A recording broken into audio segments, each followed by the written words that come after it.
12ஆம் வகுப்பு கணிதம் அத்தியாயம் 1 அணிகள் மற்றும் அணிக்கோவைகளின் பயன்பாடுகள். இந்த தலைப்பில் பயிற்சி 1.2ல் இரண்டாவது கணக்கில் இரண்டாவது பிரிவு கொடுக்கப்பட்ட அணிக்கு ஏறுபடி வடிவத்தை பயன்படுத்தி அணித்தரம் காண்கன்னு கேட்டிருக்காங்க. ஸோ அந்த கொடுக்கப்பட்ட அணியை நம்ம ஏன்னு எடுத்துக்கிட்டோம். இந்த கொடுக்கப்பட்ட அணியில் 1 2 3 4 நிறைகள் இருக்குது. அடுத்தது 1 2 3ன்னு 3 நிரல்கள் இருக்குது. அதனால் இந்த அணியோட வரிசை 4/3 என்றது கிடைக்கும். இது ஒரு செவ்வக அணி.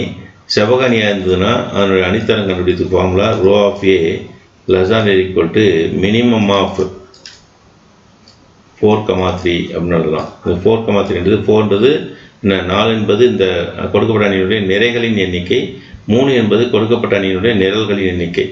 இதில் எது குறைவோ அது எழுதணும். ரோ ஆஃப் ஏ ≤ குறைவான நம்பர் 3. அப்போது இந்த அணியின் தரம் 3 இருக்கலாம், அல்லது 3 குறைவாக இருக்கலாம். அது 3 குறைவாக இருக்கான்றதை நம்ம ஏறுபடி வடிவத்தை பயன்படுத்தி கண்டுபிடிக்கணும். இந்த ஏறுபடி வடிவம் என்பது என்ன அப்படின்னா, முதல்ல இந்த ஏறுபடி வடிவத்தை நம்ம எப்படி கண்டுபிடிக்கிறோம்னு பாருங்கள். கொடுக்கப்பட்ட அணியினுடைய முதன்மை மூலைவிட்ட உறுப்புகளை நம்ம முதல்ல அடையாளம் பண்ணணும். எது முதன்மை மூலைவிட்ட உறுப்பு? அதாவது முதல் நிரல் சந்திக்கிற இடத்துல இருக்கிறது A11 உறுப்பு. நம்ம படிச்சிருக்கோம். A11 A22 A33, அதாவது முதல் நிரல் சந்திக்கிற இடத்துல இருக்கிற உறுப்பு ஏன்றது உறுப்பை குறிக்கும். 22னா ரெண்டாவது நிரல் சந்திக்கிற இடம். 33னா மூணாவது நிரல் சந்திக்கிற இடம். அதில் இருக்கக்கூடிய உறுப்புகள் அப்படி பார்க்கும்போது இது முதல் நிரல் இங்கே வருது. அடுத்தது இரண்டாவது நிரல் சந்திக்கிற இடம் இது. மூணாவது நிரல் சந்திக்கிற இடம் இது. இது பாருங்க, மூணாவது நிரல். இப்போ இந்த உறுப்புகள் தான் முதன்மை மூலைவிட்ட உறுப்புகள்னு பேர். இதை நம்ம நினைச்சோம்னா ஒரு நேர்கோட்டில் அமையும். இப்போ இந்த முதன்மை மூலைவிட்ட உறுப்புகளுக்கு கீழே இருக்கக்கூடிய எல்லா உறுப்புகளையும் 0 ஆக்கணும். அப்படின்னா இந்த இதுக்கு கீழே இதுக்கு 3 இருக்குது, 1 -2 இருக்குது, 1 -1 1 இருக்குது. அப்போ 3 இந்த 2 உறுப்பு, இதில் 3 உறுப்புகள் நம்ம என்ன பண்ணணும்? 0 ஆக்கணும். அந்த மாதிரி 0 ஆச்சுன்னு சொன்னால் அந்த வடிவத்துக்கு என்ன பேர்? ஏறுபடி வடிவம். அதாவது நிறை ஏறுபடி வடிவம், அல்லது வெறுமனே ஏறுபடி வடிவம்னு சொல்லுவோம். சரி, இந்த நிறை ஏறுபடி வடிவத்தை நம்ம கொண்டு வரத்துக்கு நாம் தொடக்கநிலை உருமாற்றங்களை பயன்படுத்தணும். தொடக்கநிலை உருமாற்றம் பயன்படுத்தும் போது இந்த சமக்குறி சமான குறியாக மாற்றணும், இந்த மாதிரி குறியீடாக. சரி, என்ன தொடக்கநிலை மாற்றங்களை பயன்படுத்தினா நமக்கு எதை 0 ஆக்குறோம்? 3 0 ஆக்குறோம், 1 0 ஆக்குறோம், இந்த 1 0 ஆக்குறோம் இல்லையா? முதல்ல நிரல் எடுத்துக்கலாம். அப்படி பார்க்கும்போது இந்த மொத்தம் 3 உறுப்பும் 0 ஆகணும். இதில் 2 உறுப்பு 0 ஆகணும், இதில் 1 உறுப்பு 0 ஆகணும். ஒவ்வொரு நிரலாக கொண்டு போங்க. சரியா? நிரலாக கொண்டு போகும்போது முதல் நிரையில் எந்த மாற்றமும் இல்லை. 1 2 -1. சரியா? இதில் எந்த மாற்றமும் இல்லை. அடுத்து மாற்றம் எங்கேன்னு தொடங்குதுன்னா R2ல தொடங்குது. முதல்ல R2, அதாவது இரண்டாவது நிறையில் எந்த உறுப்பு 0 ஆக்குறோம்? 3 உறுப்பை 0 ஆக்குறோம். அதுக்கு நம்ம என்ன ரூல் எழுதுறோம்னு பாருங்கள். தொடக்கநிலை உருமாற்றத்துக்கு ரூல் R2 - 3R1. சரியா? R2ல இருக்க உறுப்புகளை முதல்ல எழுதுங்க. அப்படியே இந்த மாதிரி எழுதி போட்டுருங்க, தப்பு இல்லை. R2ல இருக்கக்கூடிய உறுப்புகள் என்னென்ன? 3 -1 2. R1ல இருக்கிற உறுப்புகளை 3ஆல் பெருக்கி எழுதணும். R1ல இருக்கிற உறுப்பு இங்கே இருக்குது 1 2 -1. அது எல்லாத்தையும் 3ஆல் பெருக்குனா 3 × 1 3, 3 × 2 6, 3 × -1 -3. பெருக்கியாச்சு. பெருக்கின பிறகு இந்த 3R1 உறுப்புகளுக்கு குறிகளை மாற்றணும். ஏன்னா அதை கழிக்க போகிறோம். கழிக்கிறதுனால குறிகள் மாற்றணும். ப்ளஸ் மைனஸ் ஆகும், ப்ளஸ் மைனஸ் ஆகும், மைனஸ் என்ன ஆகும்? ப்ளஸ் ஆகும். கழித்தல் என்பது குறிகளை மாற்றி கூட்டுவது. குறிகளை மாற்றியாச்சு, இப்போ ரெண்டையும் கூட்டலாம். கூட்டினா நமக்கு 3 -3 0, -1 -6 கூட்டினா -7, +2 +3 ரெண்டையும் கூட்டினா 5. ஸோ அப்போ இங்கே நமக்கு என்ன கிடைக்கும்னா 0 -7 +5. இங்கே எழுதுகிற உறுப்புகள் இந்த விதிமுறையின்படி கண்டுபிடிக்கப்பட்ட உறுப்புகள். சரி, அடுத்தது R3ல ஒரு மாற்றம். R3ல இந்த 1ன்றதை என்னவா மாற்றணும்? 0 மாற்றணும். அதனால் R3 அப்படின்றத என்ன எழுதுனா, இப்போ 1 இங்கே 1 இருக்குது. நான் 3வது நிரையும் 1வது நிரையும் பயன்படுத்துகிறேன். ரெண்டுமே எப்படி இருக்குது? சமமாக இருக்குது. இங்கே 3 இருந்துச்சு, இங்கே 1 இருந்துச்சு, அதனால் 3ஆல் பெருக்கணும். ஆனால் இந்த இதுக்கு அவசியம் இல்லை. என்ன காரணம்னா இங்கேயும் 1 தான் இருக்குது, இங்கேயும் 1 தான் இருக்குது. அப்போ நேரடியாக கழிச்சாவே போதும். அப்படின்னா R3 - R1 எழுதலாம். சரியா? நேரடியாக கழிச்சதுனாவே போதும்னு சொல்லிட்டேன். கழிக்க முடிஞ்சால் நேரடியாக கழிச்சுக்கோங்க, இல்லைன்னா தனியாக எடுத்து எழுதிக்கோங்க. எடுத்து எழுதி போட்டிங்கன்னா தப்பு இருக்காது. இப்போது R3 என்ன? R3ல இருக்கக்கூடிய உறுப்புகள் 1 -2 3. R1ல இருக்கக்கூடிய உறுப்புகள் 1 2 -1. ஸோ கழிக்கிறதுனால குறிகளை மாற்றணும்னு சொல்கிறோம். அப்போ மாற்றினா இது மைனஸ் ஆகும், இது மைனஸ் ஆகும், இது வந்து என்ன ஆகும் ப்ளஸ் ஆகும். குறியை மாற்றியாச்சு, கூட்டிக்கோங்க. கூட்டும் போது நமக்கு என்ன கிடைக்கும் பாருங்க, 1 - 1 0 ஆகும். -2 -2 கூட்டினா -4. 3 + 1 என்ன ஆகும் 4. ஸோ அப்போ இங்கே என்ன எழுதலாம்னா 0 -4 + 4. சரிதானே? அடுத்தது R4லேயும் மாற்றம் இருக்குது. சரியா? R4லேயும் மாற்றம் இருக்குது. R4 மாற்றின எந்த R4 என்ன, இந்த 1 வந்து என்ன பண்ணணும் 0 பண்ணணும். இது R4யும் R1யும் பயன்படுத்த போகிறோம். அப்போது இங்கே 1 இருக்குது, இங்கே 1 இருக்குது. அப்போ எந்த மாற்றமும் பெருக்க வேண்டியதில்லை. நேரடியாக R4லேருந்து என்ன பண்ணால் போதும், R1 கழிச்சா போதும். இங்கே பாருங்கள், 1 + 1 இங்கே +1 இருக்குது. கழிக்கும்போது +1 வந்து 1 கழிச்சா 1 - 1 என்ன ஆகும் 0 ஆகும்.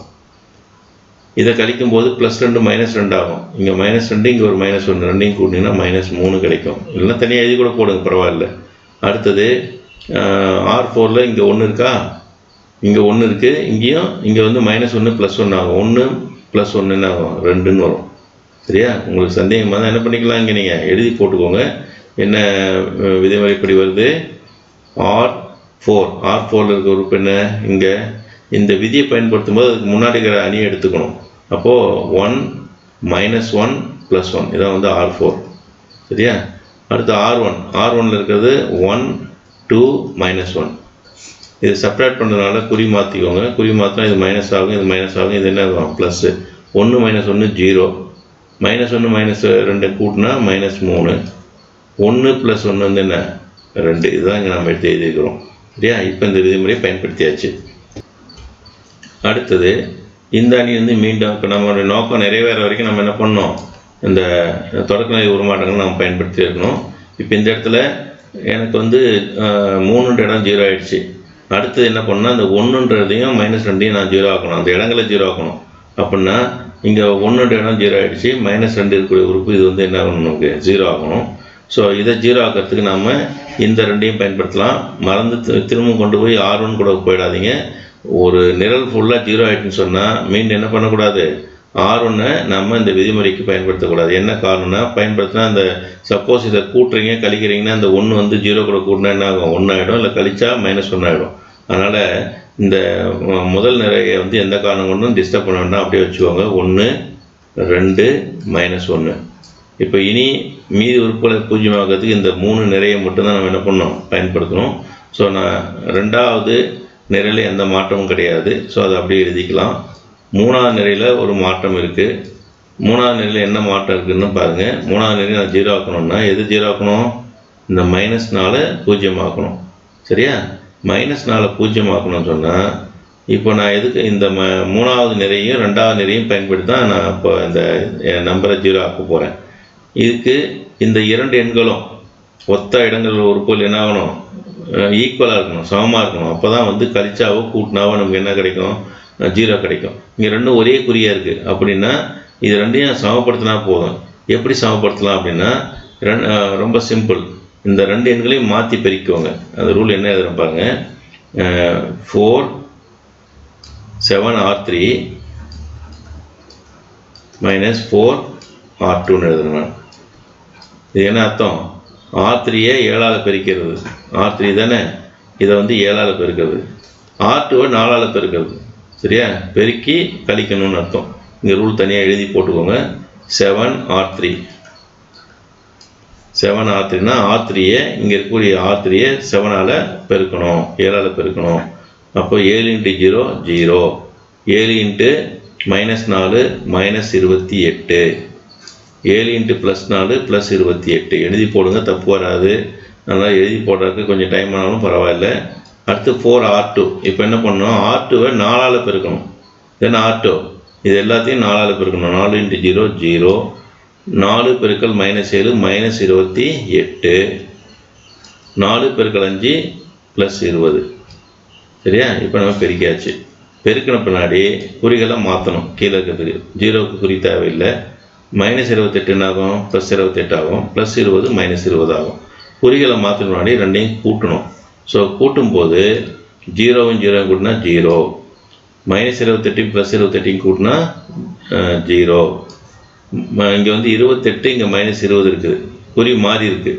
அப்படின்னா குறி மாறினா பெரிய நம்பர் வந்து சின்ன நம்பரை கழிக்கணும். 28லேருந்து 20 கழிச்சா 8, பெரிய எண்ணுடைய குறி ப்ளஸ் வந்தால் போட வேண்டியதில்லை. அப்போ இங்கே என்ன எழுதலாம், R2வில் எந்த சேஞ்சும் கிடையாது. R2 அப்படி எழுதிக்கலாமா, 0 -7 5 அதை அப்படி எழுதிக்கலாம். இப்போ எதை தான் மாற்ற போகிறோம், R3 தான் நம்ம மாற்ற போகிறோம். R3 என்ன கிடச்சிருக்கு இப்போ மாற்றின ரூலு, R3 என்ன பண்ணியிருக்கோம், R3 7ஆல் பெருக்கி R2 4ஆல் பெருக்கி கழிக்கிறோம்னு சொல்லியிருக்கோம் இந்த ரூலை தானே. அப்படி பெருக்கி கழித்து வர நம்பர் தான் இந்த நம்பர். இதை வந்து R3யில் எழுதணும், 0 0 8. சரியா. அடுத்தது இதே மாதிரி R4ம் நம்ம மாற்றணும். சரியா. R4லேயும் ஒரு மாற்றம் இருக்குது. ஏன்னா R4ல் எதை மாற்றணும், நம்ம இந்த -3 வர இடத்த 0 ஆக்கணும் இல்லையா. -3 வர இடத்த 0 ஆக்கணும், இந்த 2 வர இடத்தையும் 0 ஆக்கணும்னு சொல்லியிருக்கிறோம். சரி, இப்போ R4 எப்படி எழுதலாம் பாருங்கள் 0 ஆக்கிறதுக்கு.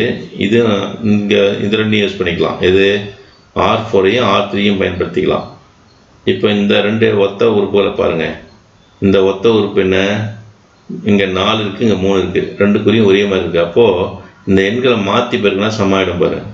4 3ஆலையும் 3 4ஆலையும் மாற்றி பெருக்கிறீங்கன்னா 12 12 வந்துடும். அப்போ என்ன பண்ணணும், இந்த R3ஐ நாம் 3ஆல் பெருக்கணும், R4ஐ 4ஆல் பெருக்கணும். அப்போ 4 R4 -3 R3. இந்த ரூல் புரிஞ்சுக்கோங்க. இந்த மாதிரி தெரிஞ்சு எழுதினீங்கன்னா ரொம்ப ஈஸியாக வந்துடும். இப்போ இது தனியாக கூட எழுதிக்கலாம். நீங்கள் R4ஐ 4ஆல் பெருக்கிறீங்க, இப்போ 4 R4 தென் R4 இது எல்லாத்தையும் 4ஆல் பெருக்கினா என்ன கிடைக்கும், 4 × 0 4 × -3 4 × 2 4 × 0 0 4 × -3 -12 4 × 2 8. சரியா. அடுத்தது R3ஐ 3ஆல் பெருக்கணும். இதானே R3 0 -4 4 இதை 3ஆல் பெருக்கணும். 3 × 0 3 R3 எழுதலாமாங்க. 3 × 0 0 3 × -4 -12 3 × +4 +12. சரியா. இது வந்து R3. இப்போ கழிக்கிறோம், 0 குறி மாற்ற வேண்டாம், இது வந்து ப்ளஸ்ஸாக மாறும், இது என்ன ஆகும் மைனஸ் ஆகும். சரிதானே. இப்போ ரெண்டையும் குறியை மாற்றி கூட்டலாம். -12 +12 கூட்டினா 0 கிடைக்கும். இங்கேயும் 0 தான். 8 -12 குறி மாறி இருக்குது, அதனால் பெரிய நம்பர் தான் சின்ன நம்பர் கழிச்சா இங்கே 4 வரும். பெரிய எண்ணுடைய குறி வந்து மைனஸ், அப்போ -4 வரும். இப்போ என்ன கிடைக்கும், 0 0 -4. இந்த இடம் புரிஞ்சுக்கோங்க, அவ்வளோதான். இது கரெக்டாக போட்டிங்கன்னா முடிஞ்சு போச்சு. இப்போ கணக்கு ஏற்கனவே நமக்கு முடிகிற ஸ்டேஜுக்கு வந்தாச்சு. இப்போ பாருங்கள், இந்த ஃபஸ்ட்டில் இந்த இடம் 3 இருக்கிற இடம் 0 பண்ணியாச்சு. 1 -2 இருக்கிற இடம் இது 2 0 ஆகிடுச்சு. இங்கே வந்து 1 -1 1 இது 3ஐயும் 0 ஆக்கணும். ஆனால் நமக்கு இப்போ 2 0 ஆகிடுச்சு. இப்போ இது 1 மட்டும் தான் என்ன பண்ணணும், 0 ஆக்கணும். அப்போ அதுக்கு எதை பயன்படுத்தலாம்னா, மேலே இருக்கக்கூடிய 2ஐயும் பயன்படுத்தலாம். நம்பர் தானே பயன்படுத்தணும். வேறு எதை பயன்படுத்தினாலும் இங்கே ஒத்த இடங்களில் உறுப்புகள் வந்து கூட்டினா கழிச்சா பாரு, இங்கே -7 இருக்குது. இதை எடுத்திங்கன்னா இப்போ கூட்டினா இங்கே இந்த 2மே மாறிடும். அதனால் அது மாதிரி மாறக்கூடாது. சரியா. அப்போ R1ஐயும் டிஸ்டர்ப் பண்ணாதீங்க, R2ஐயும் தொந்தரவு பண்ணக்கூடாது, R3ஐயும் தொந்தரவு பண்ணக்கூடாது. இந்த R3ஐயும் R4ஐயும் மட்டும் எடுத்துக்கலாம் இது 0 ஆக்கிறதுக்கு. சரியா. அப்போ என்ன பண்ணணும்னா, A சமான அணி என்னென்ன மாற்றம் கிடையாது, எதில் மாற்றம் கிடையாது, 1 2 -1ல் மாற்றம் கிடையாது, 0 -7 5ல் மாற்றம் கிடையாது, அதே மாதிரி 0 0 8லேயும் மாற்றம் கிடையாது. எதை மட்டும் மாற்ற போகிறோம், இப்போ நம்ம R4ல் மட்டும்தான் மாற்ற போகிறோம். R4 என்ன ரூல் எழுதுகிறோம்னா, இப்போ இங்கே பாருங்கள் -4 இருக்குது, இங்கே 8 இருக்குது. இந்த குறியை விட்டுருக்கு முதல்ல. இந்த 8 4 இந்த 4 வந்து எப்போ 8 ஆகும், 2ஆல் பெருக்குனா 8 ஆகும். அதான் நமக்கு நோக்கம், வேற ஒன்றும் கிடையாது. அப்படின்னா R4ஐ வந்து என்ன பண்ணுறீங்கன்னா 2ஆல் பெருக்குறீங்க, 2R4. சரியா. இப்போ 2ஆல் பெருக்கும்போது சமம் ஆகிடும். அடுத்த குறிகள் பார்த்தா இது மைனஸ் இது ப்ளஸ்ஸு. அப்போது என்ன பண்ணால் 0 ஆகும் இந்த இடம், குறிகள் ஒரே குறியாக இருந்தால் கழிக்கணும், வெவ்வேறு குறியாக இருந்தால் கூட்டணும். அப்படின்னா +R3 இது புரிஞ்சிட்டா போதும். ஏன் கூட்டுறோன்னா, இங்கே வந்து நம்ம 2ஆல் பெருக்கும்போது -8 வரும், இங்கே +8. -8யும் +8யும் என்ன பண்ணால் 0 ஆகும், கூட்டினா தான் 0 ஆகும். ஸோ அப்போது இங்கே 0, இங்கேயும் 0. இங்கே என்ன ஆகிடுது 0. இந்த ரூலை பயன்படுத்தும் போது தெரியலனா இங்கே எழுதி போட்டுக்கோங்க, பரவாயில்ல. R4 2R4ன்னு சொல்கிறோம். 2R4 2R4னா தானே R4 இதை 2ஆல் பெருக்குங்க. அப்போ பெருக்கும்போது 0 0 -8ன்னு கிடைக்கும். R3 என்ன 0 0 + 8. இப்போ நம்ம கூட்டும்போது குறி மாற்ற வேண்டிய அவசியம் கிடையாது, நேரடியாக கூட்டினா போதும். 0 0 -8 + 8 கூட்டினா என்ன ஆகுது 0. ஸோ அப்போ இந்த இடம் ஃபுல்லாக 0 ஆகிடுச்சு. ஸோ அப்போ நம்மளுடைய நோக்கம் நிறைவேறிடுச்சு. என்ன, இதில் முதன்மை மூலவட்டத்துக்கு இருக்க உறுப்புகள் எல்லாத்தையும் என்ன பண்ணிட்டோம், 0 ஆக்கிட்டோம். அதனால் இந்த என்ன வடிவம், இது ஏறுபடி வடிவம். ஸோ கடைசி அணி வந்து சமான அணி எப்படி இருக்குது? ஸோ கடைசி சமான அணி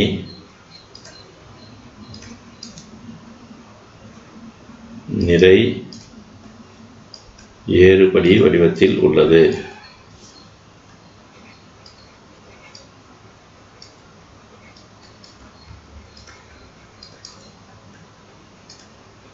நிறை ஏறுபடி வடிவத்தில் உள்ளது. இங்கு ஏற்கனவே முன்ன கணக்கில் சொன்ன மாதிரி இது பூஜ்ஜியமற்ற நிறை எத்தனை இருக்கா, பூஜ்ஜியமற்ற நிறைகளா, பூஜ்ஜிய நிறைகள் எத்தனை இருக்குன்னு பாருங்கள். அப்பூஜ்ஜிய நிறைன்னு அர்த்தம், ஒரு நிறையில் குறைஞ்சது ஒரு உறுப்பாவது பூஜ்ஜியம் இல்லாமல் இருக்கணும். அப்போ இதில் 3மே பூஜ்ஜியம் இல்லை, அதனால் இது அப்பூஜ்ஜிய நிறை தான். இதில் 2 உறுப்புகள் பூஜ்ஜியம் இல்லாமல் இருக்குது, அதனால் இதுவும் அப்பூஜ்ஜிய நிறை தான். இதில் ஒரு உறுப்பு பூஜ்ஜியமற்றதாக இருக்குது, அதனால் அதுவும் அப்பூஜ்ஜிய நிறை தான். ஆனால் இந்த கடைசி நிறையில் வந்து எல்லாமே பூஜ்ஜியமாக இருக்குது, அதனால் இது பூஜ்ஜிய நிறை.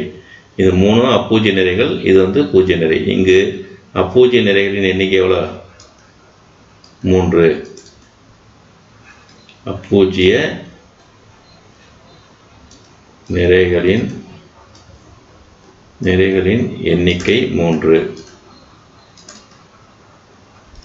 அப்பூஜ்ஜிய நிறைகளின் எண்ணிக்கை சமம் என்ன, 3. இப்போ ஒரு தேற்றத்தின்படி ஒரு நிறை ஏறுபடி வடிவத்தில் உள்ள ஒரு அணியினுடைய அணித்தரமானது அந்த அணியில் உள்ள அப்பூஜ்ஜிய நிறைகளின் எண்ணிக்கைக்கு சமம். சரியா? எத்தனை அப்பூஜ்ஜிய நிறை இருக்கோ அதுதான் வந்து அணித்தரம். இப்போ இந்த அணியில் இது வந்து கடைசி சமான அணி ஏறுபடி வடிவத்தில் இருக்கா, இந்த நிறை ஏறுபடி வடிவத்தில் இந்த அணியில் 3 அப்பூஜ்ஜிய நிறைகள் 1 2 3 இருக்குது. இது பூஜ்ஜிய நிறை, இதை விட்டுறணும். அப்போது அப்பூஜ்ஜிய நிறைகள் எத்தனை இருக்குதுன்னு பார்த்தீங்கன்னா அதுதான் வந்து என்னது தரம். ஒரு கொடுக்கப்பட்ட அணியினுடைய தரம் எதுக்கு சமம், 3க்கு சமம். இது கரெக்டாக பார்த்துட்டு போடுங்க, வேறு ஒன்றும் கிடையாது. இந்த ரூலை வந்து நீங்கள் எழுதியே இந்த மாதிரி கழிச்சுக்கோங்க. இந்த தொடக்க நிலை உருமாற்றங்கள் பயன்படுத்தும் போது சமக்குறி போடக்கூடாது, என்ன போடணும், சமான குறி தான் போடணும். இந்த மாதிரி ஒரு அணியில் ஒரு இங்கே முதன்மை மாவட்டம் இங்கே 1 - 7 8 வந்துருக்குது, அதே தான் இங்கே இருக்கா பாரு. ஏன்ற அணியில் இருக்கக்கூடிய எண்கள் வேறு, ஆனால் நமக்கு கடைசியாக கிடைச்சிருக்கிறது வேறு. என்ன காரணத்தினால இது, இப்போ நம்ம தொடக்க நிலை உருமாற்றங்களை பயன்படுத்தும் போது எண்கள் வந்து அதே எண்கள் இருக்காது, அப்படியே மாறிட்டே வரும். சரியா? அதனால் கடைசியாக வரும்போது இதுதான் வந்து என்ன இருக்கும், 1 - 7 8 தான் வந்து என்ன A11 A22 A33 உறுப்புகள். அதனால் ஏற்கனவே கொடுத்த அணியில் இருக்க உறுப்பு இல்லையேன்னு தேட வேண்டாம். கடைசி சமான அணியில் இருக்கக்கூடிய முதன்மை மூலைவிட்டத்துக்கு கீழே இருக்க எல்லா உறுப்புகளும் என்ன இருக்கணும், 0 இருக்கணும். ஸோ அப்போ 0 ஆயிடுச்சு. அதனால் அதே மாதிரி அதில் எத்தனை அப்பூஜ்ஜிய நிறைகள் இருக்குதுன்னு பாருங்கள். அப்பூஜ்ஜிய நிறை என்பது குறைந்தபட்சம் ஒரு உறுப்பாவது பூஜ்ஜியமற்ற உறுப்பாக இருக்கணும், அவ்வளோதான். ஸோ அந்த அப்பூஜ்ஜிய நிறைகளின் எண்ணிக்கை தான் அந்த கொடுக்கப்பட்ட அணியினுடைய அணித்தரத்துக்கு சமமாகும். தேங்க்யூ.